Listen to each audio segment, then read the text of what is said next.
one of the things that the Harris campaign has seen in terms of their polling is people more often than not, almost every election is like this, they want change. And so the challenge for Harris is how to seem like the change candidate when she's obviously been in the administration for 4 years. Donald Trump has a similar challenge because we've seen him before, but people forget after 4 years.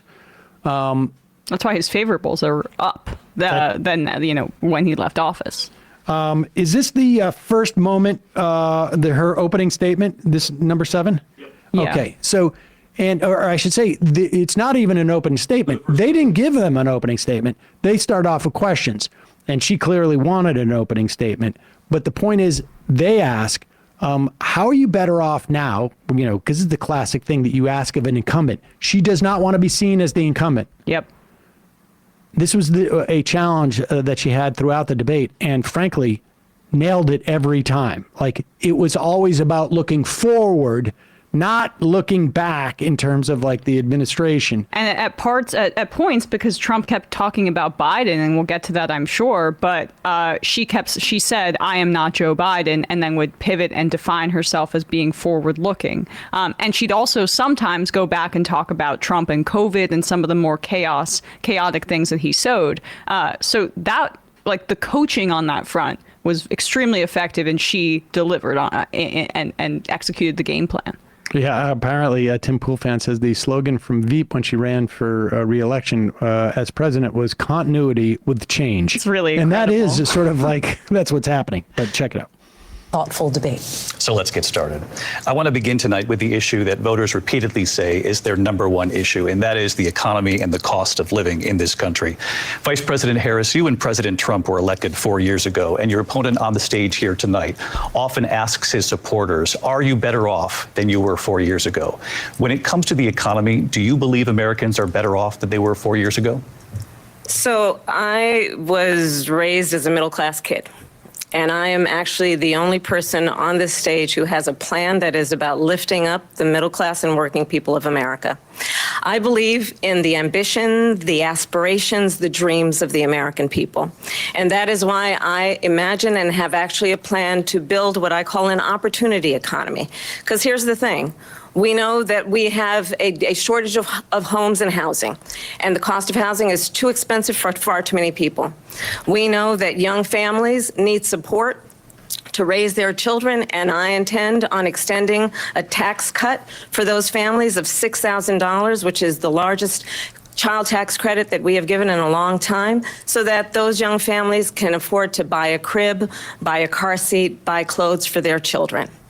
My passion, one of them, is small businesses. My mother raised my sister and me, but there was a woman who helped raise us. We call her our second mother. She was a small business owner. I love our small businesses. My plan is to give a $50,000 tax deduction to startup small businesses, knowing they are part of the backbone of America's economy. My opponent, on the other hand, his plan is to do what he has done before, which is to provide a tax cut for billionaires and big corporations, which will result in $5 trillion to America's deficit.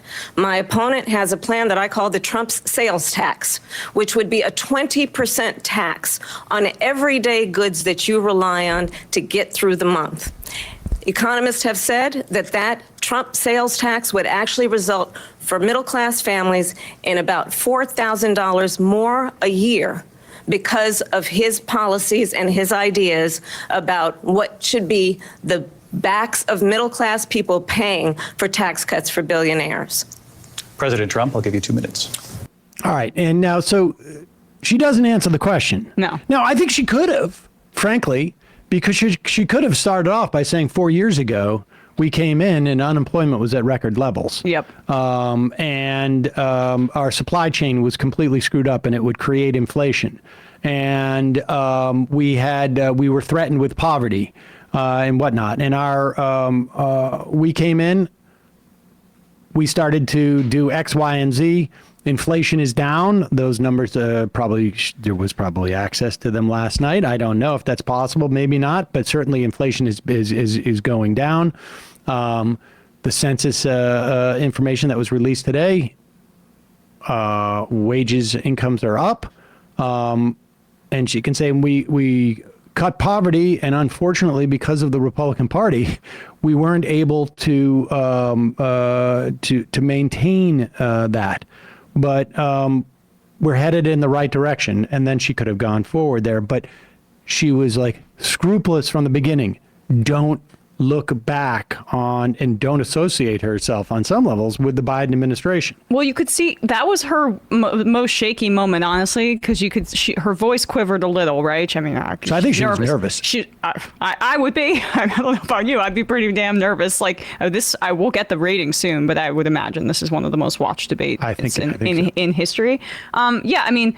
Again, I don't love the phrasing about the focusing on the middle class stuff, but it polls well in terms of people want to perceive themselves as middle class, even if they aren't. It's not the phrasing that I would use. Opportunity economy is one of the sort of like most noxious things I could imagine. And she didn't emphasize the stuff that is in her platform that's more progressive that we like the price gouging stuff. I was waiting for her to zero in on that, but as we said repeatedly last night, this is not for us. This is to assure people who are squishy about a woman, who are squishy about her being perceived as too liberal.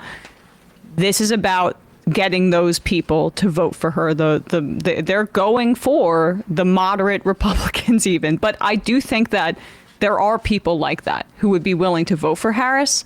And so it's not my favorite in terms of the expectation or for progressive policy in terms of how it was emphasized. But you see what the strategy is here, and I can respect that in and of itself.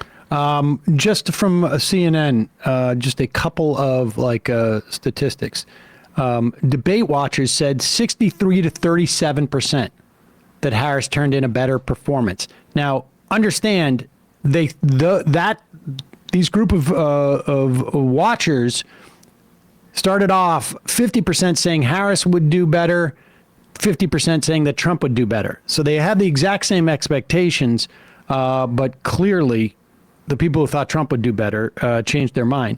Here's the other thing. Among voters who watch the debate and identify as political independents, Harris' favorability rose to 48% after the debate, up from just 30% before. Yeah.